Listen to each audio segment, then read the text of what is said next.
Can you imagine a train that doesn't travel on tracks, but on memories? That was Nostalguín, the train that only moved when someone thought about their past. Nostalguín slept beneath an ancient oak tree covered in dry leaves. No one could see it, except for those who had once wished to return to a special moment. One afternoon, Leo, a boy with a scar on his eyebrow and eyes full of nostalgia, arrived at the tree looking for the swing his grandmother had made for him. As he touched the bark of the oak, he felt a tremor beneath his feet.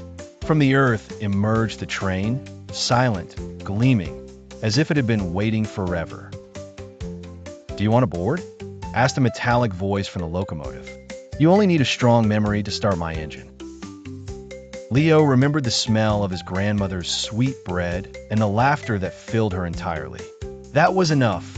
Nostalguín puffed, and the wheels turned without touching the ground. The train passed through watercolor fields, upside-down skies, and mountains that cried stars. Leo recognized every landscape. They were his memories. In the third car, he met a blue goat with golden eyes. Her name was Casilda, and she claimed to be the guide for those who travel with their hearts. "Not everyone makes it this far," she explained. "Many can't bear to see themselves so small, so real." Leo looked through a window. Inside, his 5-year-old self cried, hugging a broken teddy bear. He never thought it would hurt so much to see himself sad. "Why are you showing me this?" he asked Casilda. She didn't answer. She simply pointed to a mirror covering cobwebs. When he cleaned the glass, Leo saw the moment he yelled at his mother in the kitchen. The bread burned. His mother cried. He ran and never apologized. "You have to choose," said the goat. "Do you want to keep moving forward or change something from the past?" Leo hesitated. What if changing it meant losing everything he had learned since then? Suddenly, the train stopped abruptly in the middle of a field of buried clocks. Each clock marked a mistake. There appeared Birdo, an owl with wings made of newspaper pages. He was the guardian of rewritten time. "Only one of these clocks can give you a second chance," he announced. "But you must know, changing something might erase something else."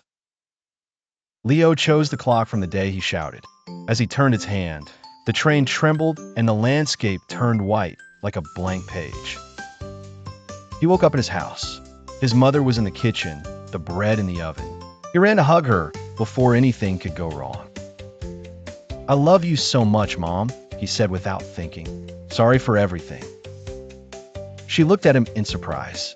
Then she smiled and hugged him tightly. That hug was warmer than any freshly baked bread. That night, Leo returned to the oak, but Nostalguín was no longer there. Only a rail carved into the bark remained, like an invisible signature. Casilda appeared one last time, lying against the trunk. "Not everyone comes back," she said, "but you didn't need to escape, only to understand." The owl Birdo watched from the highest branch, his wings already undone. Time, it seemed, had been fulfilled. Leo sat beneath the tree and felt the wind caress his face. Inside him, there was no more weight, only peace. From that day on, he began to write stories for other children who also had sleeping memories. He said that trains don't always need rails, and that mistakes don't always destroy. Sometimes they teach. And when the children asked him if it was all true, he smiled and said, "Only those who have traveled know."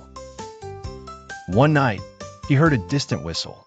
It was Nostalguín carrying another memory, healing another heart.